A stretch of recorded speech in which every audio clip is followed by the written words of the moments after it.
Well done. You're tough. Do you remember me? I am Pierre Chastel.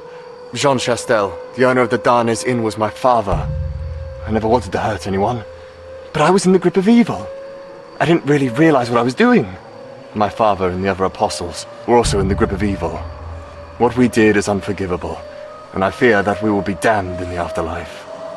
The evil that took possession of our souls lies in the depths of a diabolical castle. Nothing will be finished unless the source of this evil is annihilated.